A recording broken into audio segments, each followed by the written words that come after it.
Bienvenue sur Malaika, je suis vraiment ravie de vous retrouver pour un nouveau sujet aujourd'hui, tout à fait passionnant et surtout qui fait vraiment débat dans nos cultures en Afrique. Donc installez-vous confortablement et retrouvez-nous dans un petit moment. Donc voilà, vous l'avez découvert, le sujet du jour, c'est la stérilité. Est-ce que c'est une malédiction de Dieu? Est-ce que c'est un problème médical? Nous allons essayer de répondre à toutes ces questions, bien sûr, avec Mama Audrey. Mama Audrey, un sujet pas évident aujourd'hui. Ah oui, c'est sûr. Et comme on sait, Nadège, ça touche beaucoup de femmes en Afrique et ailleurs. Et donc, ça vaut la peine d'évoquer ce sujet. Tout à fait. Et bien sûr, avec Mama Janine, notre reporter de Kinshasa. Oui, tout à fait. Ça touche des femmes, mais aussi des hommes, Mama Audrey. On en parle un peu moins, hélas, mais ça touche aussi... Et on va en parler dans un instant. Exactement. Et Magali, bon, bien sûr, on ne présente plus. Magali avec la rubrique de Mag qui va bien sûr nous mettre dans le contexte aujourd'hui. Tout à fait, Nadège. Pas mal d'informations à vous partager. Voilà.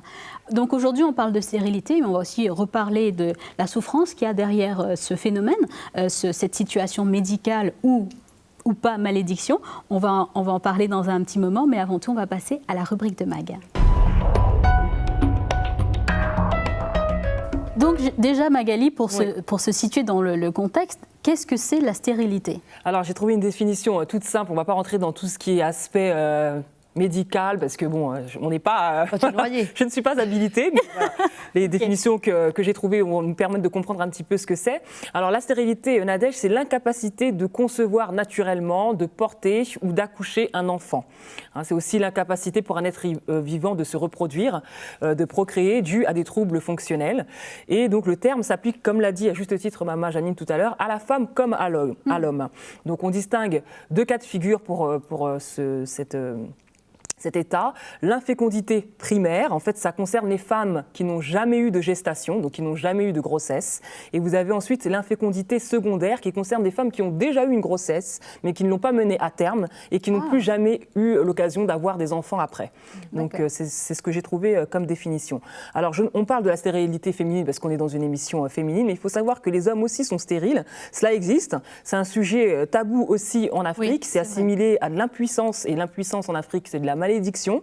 Les hommes stériles sont traités de vauriens, en tout cas c'est ce que j'ai vu dans les lectures que j'ai pu faire, donc l'homme aussi est stigmatisé quand il est stérile. Alors dans la parole de Dieu, vous avez pas mal de cas de stérilité, et des femmes qui étaient stériles et qui ont vécu des miracles. Vous avez par exemple Sarah, évidemment la femme d'Abraham, Rebecca, femme d'Isaac, qui a enfanté d'ailleurs des jumeaux, Rachel, Samson qui est né d'une mère stérile. La mère de Samson était stérile aussi. Vous avez Élisabeth, la mère de Jean-Baptiste évidemment, et aussi Élisée qui a fait un miracle avec la femme sunamite qui était stérile aussi, qui voulait avoir un enfant. Et puis quand Élisée est venu, il a, grâce au Seigneur, fait ce miracle lui a permis d'avoir un fils. Alors maintenant, Nadège, je vais parler du contexte en Afrique.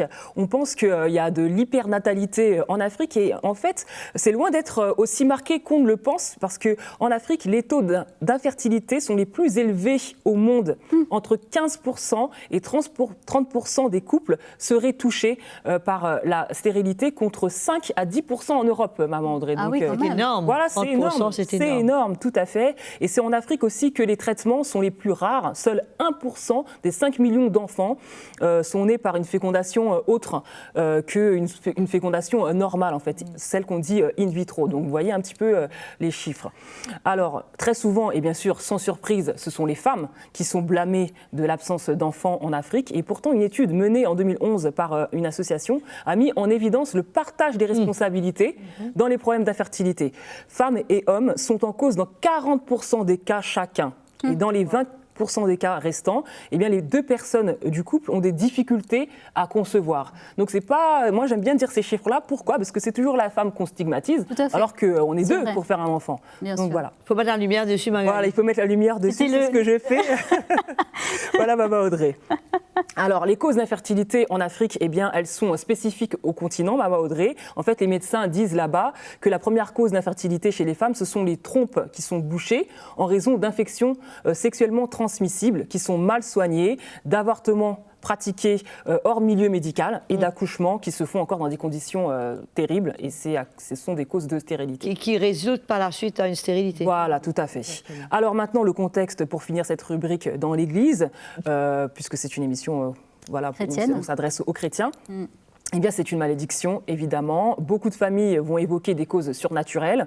Pour beaucoup de femmes en zone rurale, par exemple, le premier recours pour avoir un bébé, on va d'abord soit prier ou on va avoir recours à un marabout.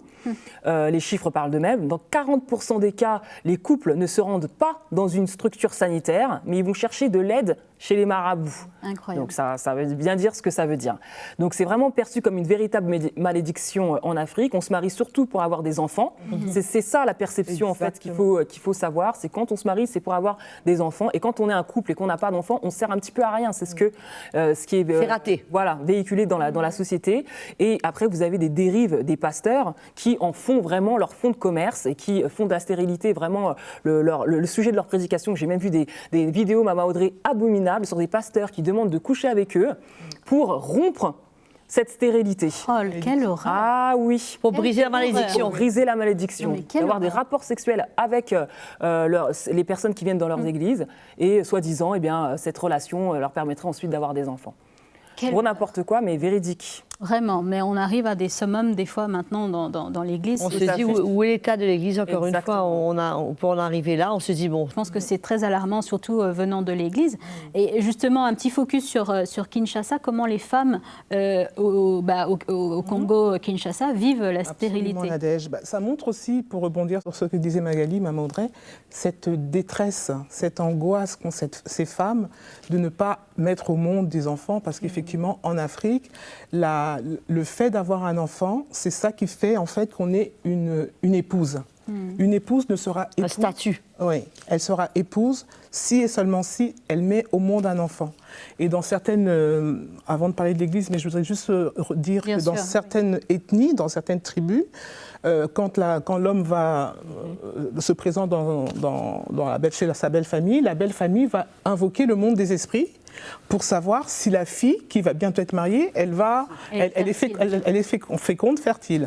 Donc c'est bien pour vous montrer l'importance que la société africaine met sur le mariage. Le mariage, c'est pour procréer et pour renforcer la lignée et la descendance. Et dès lors qu'une femme ou dans un couple, il y a la stérilité, ça coupe la descendance, donc ça coupe la lignée, donc c'est Ça la arrête. mort.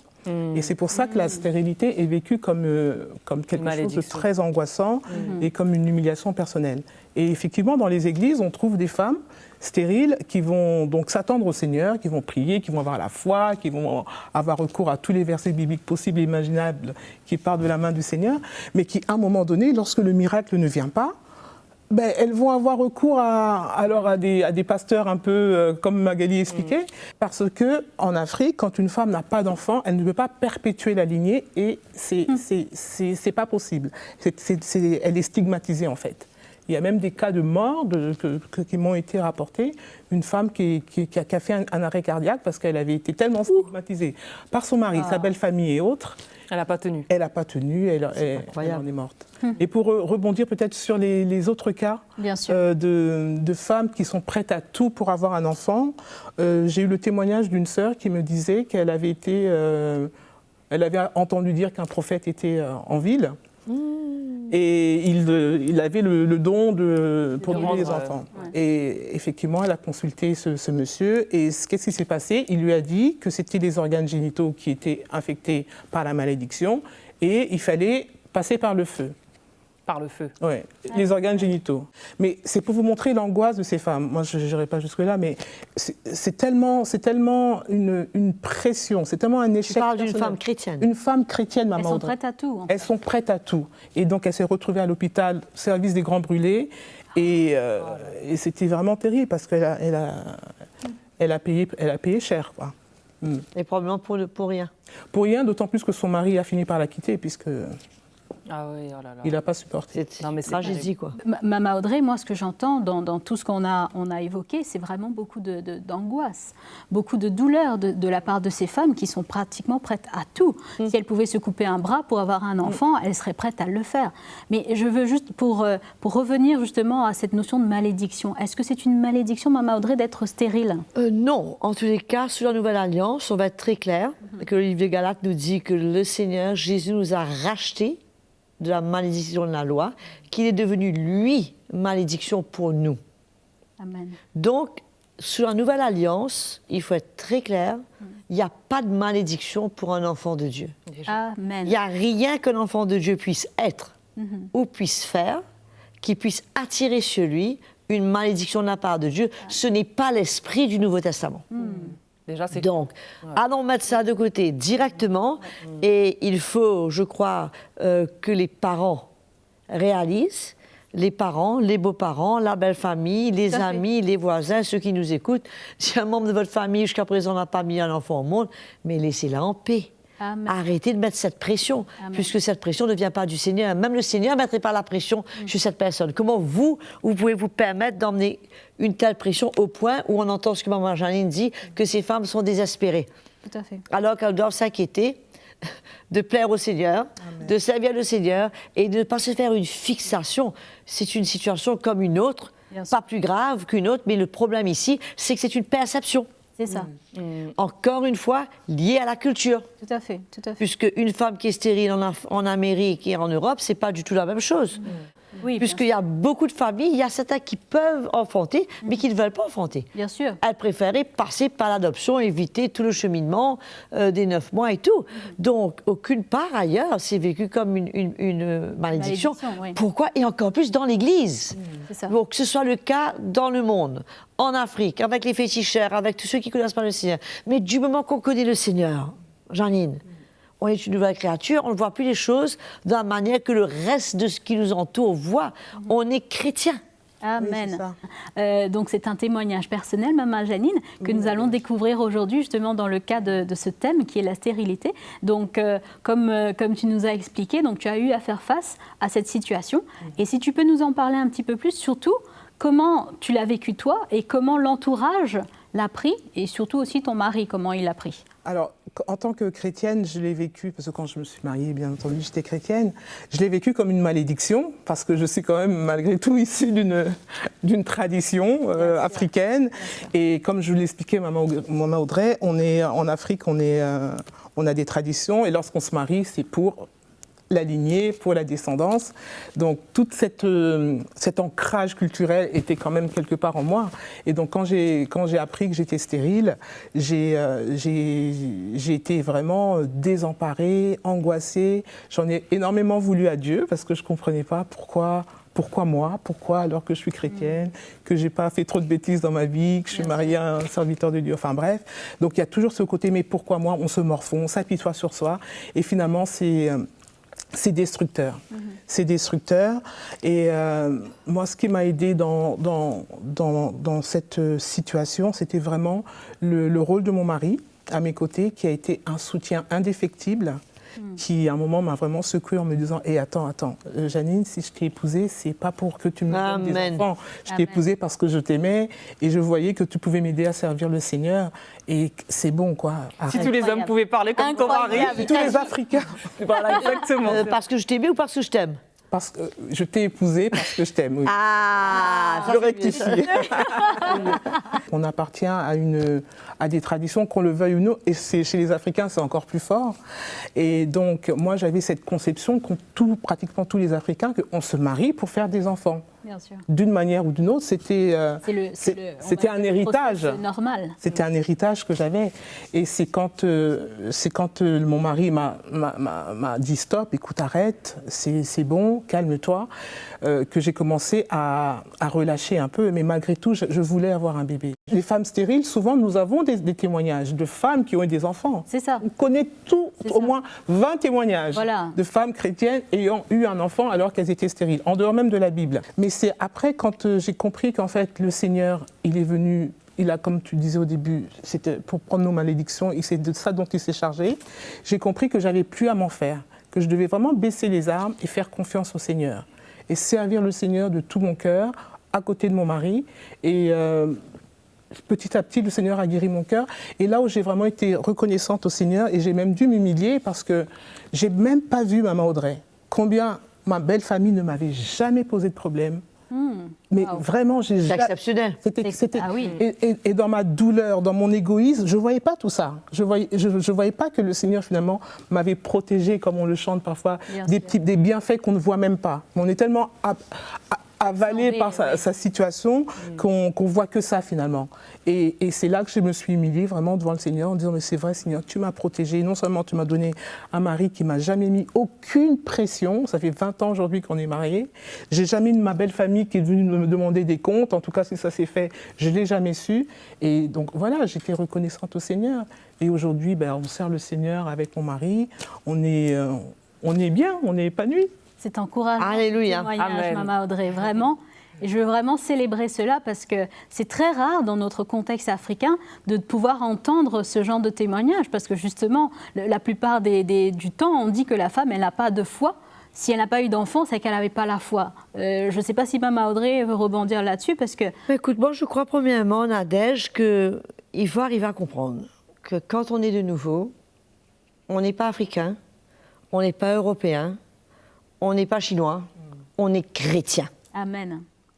Nos valeurs ne sont plus les mêmes, on ne devrait plus voir les choses de la même façon, on ne devrait plus vivre comme le Seigneur nous dit, vous n'avez pas été rachetés par la vaine manière de vivre de vos ancêtres.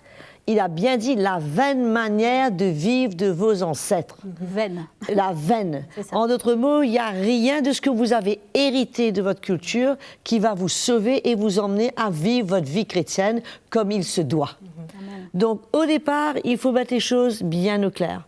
Quand on est chrétien, on ne fonctionne plus comme ça. On est en Christ et du reste, le Seigneur nous dit « comptez bien fait ». C'est ce que Maman Janine n'a pas su faire au début. Puisque, entre-temps, il y avait beaucoup de choses qu'elle pouvait rendre grâce au Seigneur. Tout à fait. Pour le mari qu'il t'a donné.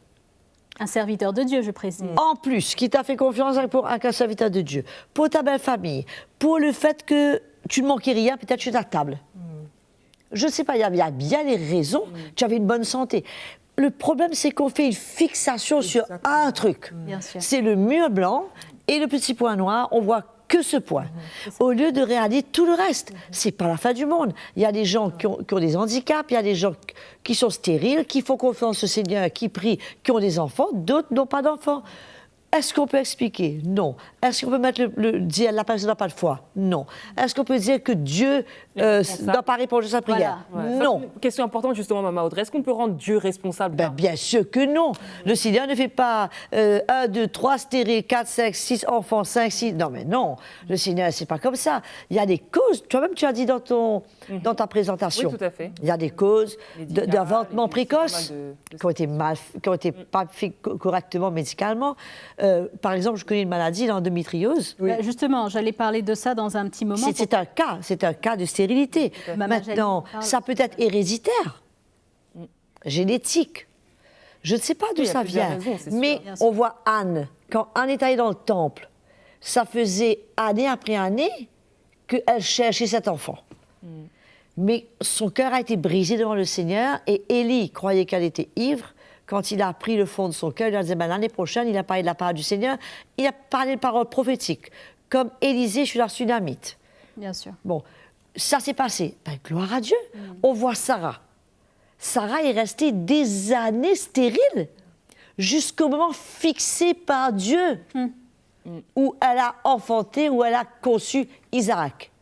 Donc, qui on est, nous, pour pointer le doigt, pour revendiquer, pour se plaindre? Je dis, écoute, Seigneur, pour l'instant, c'est comme ça, j'accepte ma situation, que ta volonté soit faite, mais en attendant, aujourd'hui, je te sers. Amen. Aujourd'hui, je donne ma vie pour toi. Amen. Aujourd'hui, je te remercie pour tes bienfaits, pour le mari que tu m'as donné, pour le travail, pour peu importe la santé que j'ai, peu importe quoi. Bien sûr. Et il y a tellement d'enfants autour de toi.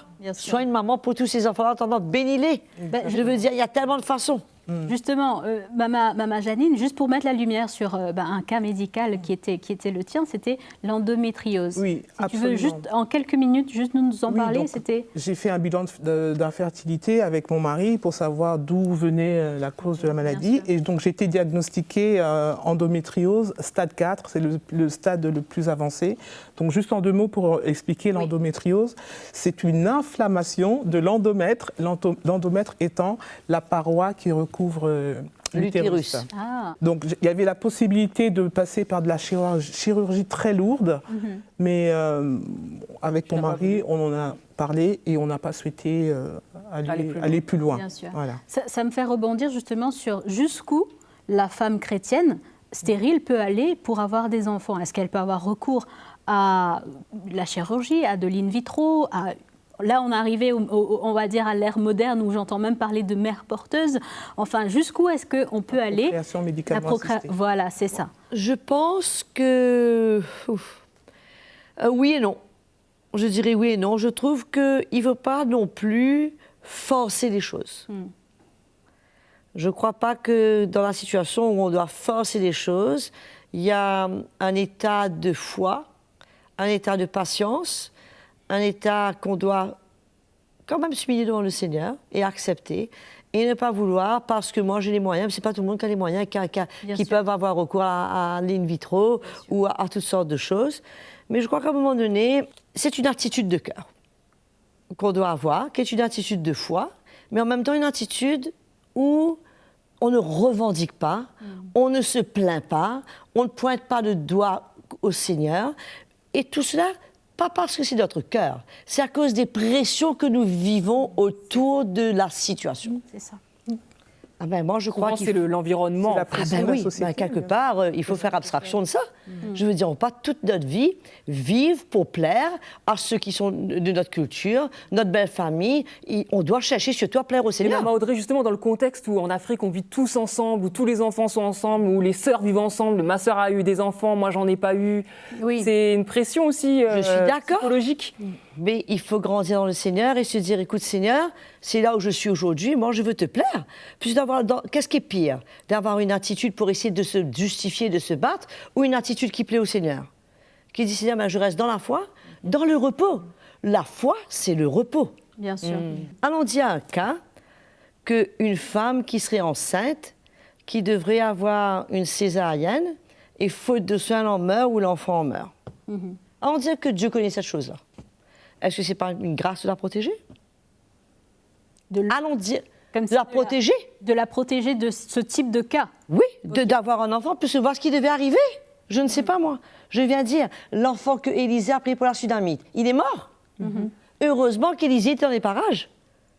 Ça aurait été... Elle a même dit, si j'avais su, pourquoi tu as trompé ta servante? Il ne fallait pas que j'ai un enfant. Que j'ai pour qu'ensuite il meure, ça ne valait pas la peine. Bien sûr. Donc, on ne sait pas, on ne sait pas, situations, on le Seigneur nous épargne ne de connaît choses. pas l'avenir, il y a beaucoup de choses qu'on ne connaît pas. Tout ce qu'on sait, Nadège, c'est que le Seigneur nous aime, qu'il est bon, il est fidèle, ses promesses sont vraies, il nous a sauvés, on est un enfant de Dieu. Et il peut aussi faire le miracle Bien de sûr, l'enfant. bien sûr. Ça aussi. Bien sûr que Et tout est voilà, possible. c'est ça. Tout est possible, mais à un moment donné, il faut arrêter de se battre. Bien sûr.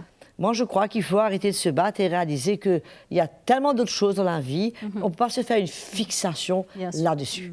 Maman Justement, Janine, la fixation, je pense qu'il faut... enfin, malheureusement, j'ai plus Ouais, y a beaucoup de pas temps beaucoup pour de temps, pouvoir développer encore, mais Maman Janine, juste dernière question avant qu'on passe au mot de la fin. Est-ce que finalement, on peut dire qu'on peut être stérile, chrétienne et épanouie? Oui, Nadège. Alléluia. J'en suis, je pense, l'exemple vivant parce que je me sens vraiment épanouie dans le sens où la stérilité, c'est plus mon combat. Amen. Mon combat, c'est plus ça. Mon combat maintenant, c'est de hériter le royaume des cieux, terminer la course et parler de Jésus autour de moi. Et je peux t'assurer que dans mon quartier, j'ai beaucoup d'enfants dont je prends soin. Voilà. À qui on parle du Seigneur, qui viennent maintenant à l'église, qui ont donné leur cœur à Jésus. Super. Leurs parents viennent aussi. Et pour moi, c'est ça le plus beau cadeau que je peux avoir en tant que... Tu as fait la paix avec toi. J'ai fait la paix avec moi-même et ce sont des enfants qui connaissent le Seigneur, leurs Amen. parents maintenant aussi. Et je dis, gloire à Dieu. C'est ça la plus belle récompense pour Amen. moi. Donc oui, on peut être stérile et épanoui, Nadège. C'est un très bon message pour ceux qui Exactement. nous écoutent. Et tu aimes ton mari, vous vous aimez. C'est merveilleux. Plus que jamais. Vous n'êtes pas mariés uniquement pour les enfants, vous êtes mariés l'un pour l'autre et vous servez Amen. le Seigneur. Le Seigneur. C'est une bénédiction. Maman Audrey, ce thème est passionnant. Ah je oui. sais. Mais on va devoir passer. On n'a pas pu dire tout, mais Ah ouais, c'est sûr. C'est sûr, c'est sûr. Mais on va devoir passer, Maman Audrey, au mot de la fin pour encourager celles qui nous regardent. écoutez, si c'est votre cas, je pense que comme je disais tout à l'heure, il ne faut pas rentrer sous aucune pression. Il faut réaliser que le Seigneur vous aime tel que vous êtes. Et je prie que votre mari aussi vous aime tel que vous êtes et qu'il vous apprécie pour ce que vous êtes. Et pour le reste, on fait confiance au Seigneur. Je connais une amie qui, à l'âge de 40 ans, ne cherchait même plus à avoir d'enfant. Elle a été prise totalement en surprise pour découvrir qu'elle était enceinte. Ce sont des choses qui arrivent. Il ne faut jamais abandonner, il ne faut jamais lâcher les bras. Il faut toujours garder confiance en le Seigneur, mais en même temps être dans un repos où on apprécie ce que le Seigneur est pour nous, ce que le Seigneur fait pour nous, et qu'on ne perd pas toutes ces bénédictions alors qu'on se fixe que sur une chose. Il n'y a pas que ça dans la vie. Oui. En tout cas, merci beaucoup, Maman Audrey, pour ces paroles d'encouragement. Et bien sûr, Maman Janine, ça a été très courageux de donner ce témoignage aujourd'hui. Vraiment, merci du fond du cœur. Je crois que ça va bénir beaucoup de femmes. Et bien sûr, Magali, merci beaucoup pour cet éclairage concernant la stérilité. Et toutes celles qui nous regardent et tous ceux qui nous regardent aussi, continuez de nous écrire, de suivre les émissions. Si vous avez raté des émissions Malaika, ben, vous pouvez nous retrouver sur YouTube et vous pouvez vous abonner à APA, c'est ce que je dis souvent. Abonnez-vous, partagez les vidéos autour de vous et bien sûr, likez, aimez la petite vidéo que vous avez regardée. D'ici là, je vous dis à très très bientôt pour un autre programme. Salut à tous, merci en tout cas d'être là. Si vous avez été encouragé par cette vidéo, si vous avez été édifié par le programme Malaika, c'est très simple, APA. Aimez la vidéo, partagez-la autour de vous et bien sûr abonnez-vous, c'est le petit bouton rouge en dessous de votre écran pour être les premiers informés des prochaines parutions Malaika.